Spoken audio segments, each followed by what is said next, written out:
The first Level 96 Heroes Realm features the Wandering Ark in Phase 1 and Pocketrupt Circus in Phase 2. In this guide, I'll cover the key mechanics for both bosses, as well as how to unlock all of their talents. Boss 1, the Wandering Ark. This boss has 2 phases. Phase 1, Purify the Wandering Ark. At the start of the encounter, the Wandering Ark is corrupted. Your objective is to destroy the support pillars, defeat the corrupted Wandering Ark, and restore it. There are 4 important mechanics in this phase. Mechanic 1, Desert Stone Pillars. When the fight begins, you'll see 8 stone pillars around the arena. Each pillar grants the Wandering Ark additional damage reduction, so destroy all of them as quickly as possible. AoE skills, such as the flute, are especially useful here. Mechanic 2, Burning Roots. The Wandering Ark has 4 legs. The leg that takes the most damage will periodically ignite. A red warning circle appears beforehand, giving you plenty of time to move away. Standing in the flames or continuing to attack the burning leg deals heavy damage. Whenever a leg catches fire, simply switch to another one. I recommend attacking the legs on the left side first, since a later mechanic spawns an enemy there. Talent conditions. Talent 1-1. Do not take any damage from a burning leg. Simply move away whenever your target ignites.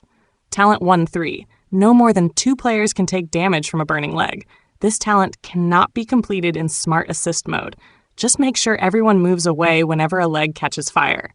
Mechanic 3. Desert Guardian. After a short time, a shielded Desert Guardian appears near the edge of the arena. While its shield is active, it continuously deals increasing raid-wide damage. You can't damage it until the shield has been removed. Fortunately, the next mechanic is designed specifically to break that shield. Mechanic 4. Blooming Thorns. 2 players are marked with red arrows.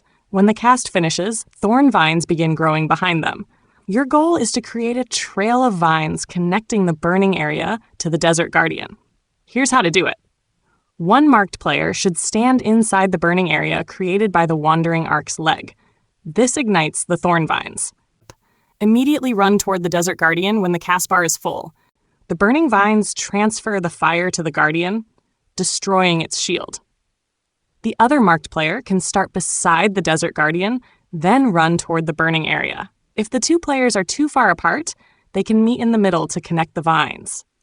Once the shield is broken, kill the Guardian as quickly as possible, then return to the Wandering Ark. If neither marked player carries the fire correctly, the shield stays intact, and you'll have to wait for the mechanic to repeat. Talent conditions. Talent 1-2. No one can take damage from the Desert Guardian's Ground Slam. This can be completed with AI teammates. Once the Guardian's shield is broken, kill it as quickly as possible. At the end of Phase 1, interact with the small moon fragments on the ground to enter Phase 2. Phase 2. Protect the Wandering Ark. The Wandering Ark is now your ally. Instead of fighting it, your objective is to protect the Wandering Ark while defeating the giant desert warlord. If the Wandering Ark dies, the entire raid wipes. The boss alternates between a giant shielded form and a vulnerable normal form. Mechanic 1. Empower the Wandering Ark. 3 moon fragments are scattered around the arena. Each fragment is guarded by enemies. Split your raid into small teams, defeat the enemies, and collect all 3 moon fragments. Each complete set restores the Wandering Ark's health. Once it's fully charged, the Wandering Ark unleashes a powerful attack that destroys the Desert Warlord's shield. The boss then shrinks into its vulnerable form, allowing everyone to deal damage. After some time, it returns to its giant shielded form. Simply repeat the process until the boss is defeated. Mechanic 2. Burning Crow. A giant flaming bird appears in the sky and continuously attacks the Wandering Ark. Use cloud steps to reach the rooftop of the tower and fire the mounted ballista. A single shot instantly kills the bird. Usually, the player already collecting the nearby moon fragment can handle this mechanic alone. Mechanic 3. Sandstorm. The boss summons a massive sandstorm that deals heavy damage across almost the entire battlefield. There are only 2 safe locations: the top of the tower or the Wandering Ark's deck. As soon as the cast begins, move to one of these locations immediately. Once the storm ends, continue collecting moon fragments or attacking the boss. Talent conditions. Talent 2-3. No one can take damage from the sandstorm. This talent cannot be completed in Smart Assist mode. Normally, you should hide on either the tower or the Wandering Ark. If you can't reach either location in time, repeatedly use parry to deflect the incoming hits. This requires perfect timing, but if executed correctly, it still counts toward the talent. Mechanic 4. Sand Poison. Players inside the tower gradually accumulate sand poison. Each stack increases the damage you take. Fortunately, sand poison only builds up while you're inside the tower. Collect your moon fragment quickly, then leave the tower or move up to the rooftop. The stacks will naturally disappear over time. Talent conditions. Talent 2-2. Never gain more than 40 stacks of sand poison. This can be completed easily with AI teammates. Simply avoid entering the tower or go AFK on the rooftop and let the AI finish the fight. Talent 2-1. Use assassination twice in a row without taking damage from desert warriors. This talent description is misleading and currently bugged in the CN version. Even the enemy name listed in the talent description doesn't match the name used in the in-game mechanic prompts. Basically, this talent can be completed with AI teammates, but the conditions are inconsistent. Boss 2, Pocketrupt Circus. This encounter features 2 bosses. Ching Ching Ching fights on the ground, while Jugeha remains above the arena, creating many of the encounter's mechanics. You only need to defeat Ching Ching Ching to clear the raid, but ignoring Jugeha's mechanics will quickly wipe the team. Mechanic 1, Lucky Audience. One player is transformed into a giant ball. If the ball isn't destroyed before the timer expires, it explodes and deals massive raid-wide damage. Simply destroy the ball as quickly as possible. During certain phases, 3 balls appear instead of 1. Only one of them is real. The real ball always appears first, followed shortly by the fake ones. Keep track of the real ball and focus all your damage on it. Mechanic 2, Fire Rings. Several rings of fire appear around the edge of the arena and slowly move toward the center. If you jump through the glowing golden orb in the middle of a ring, you'll receive a temporary damage buff. However, touching the flames deals extremely high damage and can easily kill you. If you're not confident with your timing, it's usually safer to avoid the rings altogether. The damage buff only lasts a short time and isn't required to clear the encounter. Talent conditions. Talent 1-1. Successfully pass through 2 fire rings and obtain the damage buff. Watch your buff bar for the golden icon. Once you've gained the buff twice during the encounter, the talent is complete. Talent 1-3. The entire team can be hit by fire rings fewer than 10 times while gaining at least 20 fire ring buffs. This talent cannot be completed in Smart Assist mode. To complete it, split the raid into 2 groups of 5 and line up when the fire rings appear. Have everyone jump through the rings in order. Mechanic 3, Smoke Spikes. 3 players are marked with gold circles. When the cast finishes, smoke spikes erupt beneath their feet. After a short time, these spikes transform into floating smoke clouds. These clouds are important because several later mechanics depend on them. Spawning the spikes close together makes those mechanics easier, although it isn't strictly required. Mechanic 4, Bouncing Smash. The boss gains a shield and targets 1 player. It repeatedly jumps toward that player while dealing heavy area damage.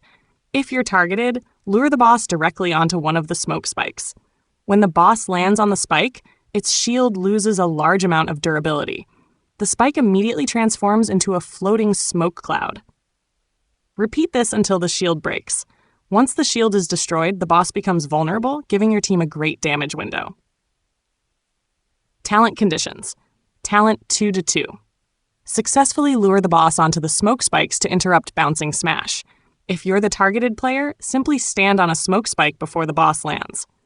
Mechanic 5, Smoke Clouds. After the smoke spikes transform, they become floating smoke clouds. Each cloud can only be stepped on 5 times before disappearing. These clouds act as temporary platforms, allowing players to reach the large cloud where Jugeha is standing. Managing these clouds properly is one of the most important parts of the encounter. Mechanic 6, Smoke Shroud.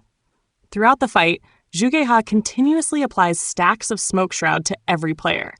The more stacks you have, the more damage you'll take from his ultimate attack. At the same time, Jugeha builds up his performance meter. Once it's full, he unleashes his ultimate. If left unchecked for too long, the accumulated smoke shroud stacks will eventually wipe the raid. Talent conditions. Talent 1 to 2. Keep your smoke shroud at 4 stacks or fewer throughout the fight. The easiest way to complete this talent is with a friend. Have both players switch to healer, enter Smart Assist mode, intentionally die at the start of the encounter, and let the AI finish the fight. Mechanic 7. The big finale. When Zhugeha's performance meter fills, he unleashes a massive raid-wide attack. The damage scales with everyone's smoke shroud stacks. To stop this, use the floating smoke clouds to reach the large cloud where Zhugeha is standing. A common strategy is to send 4 DPS and 1 healer. Defeat Zhugeha on the cloud. Doing so interrupts his performance and temporarily stops smoke shroud from accumulating, making the rest of the encounter much safer. Keep in mind that the large cloud only supports 5 players at a time. If your team's DPS is high enough, you can also ignore this mechanic entirely. Instead of jumping onto the large cloud, destroy all of the small smoke clouds and focus all your damage on Ching Ching Ching. If Zhugeha casts the big finale, use Golden Body and Dragon's Breath to mitigate the damage. Mechanic 8. Tornado. This is the mechanic responsible for most wipes. Zhugeha summons a tornado in the center of the arena. The tornado absorbs every remaining smoke cloud. Each cloud it absorbs greatly increases the damage of the final explosion. To prevent this, destroy the smoke clouds before the tornado can absorb them. After your 5 players have reached the large cloud, everyone remaining on the ground should deliberately step on the unused smoke clouds until they disappear. If no smoke clouds remain, the tornado stays weak and is easy to survive. Ignore this mechanic and your raid will almost certainly wipe. Talent conditions. Talent 2 to 1. Successfully remove 2 smoke clouds by stepping on them. If multiple players step on the same cloud, only the last player to step on it receives credit. Playing with AI teammates makes this much easier. Jump onto a smoke cloud, then repeatedly crouch to remove it quickly. Talent 2-3 allow the tornado to absorb no more than 3 smoke clouds. This talent cannot be completed in Smart Assist mode. Fortunately, this one is easy. Under normal strategy, your team should already be destroying all of the smoke clouds anyway. And that's everything you need to know about the level 96 Heroes Realm. Thanks for watching. If you found this video helpful, consider sticking around for more guides. I'll see you in the next one.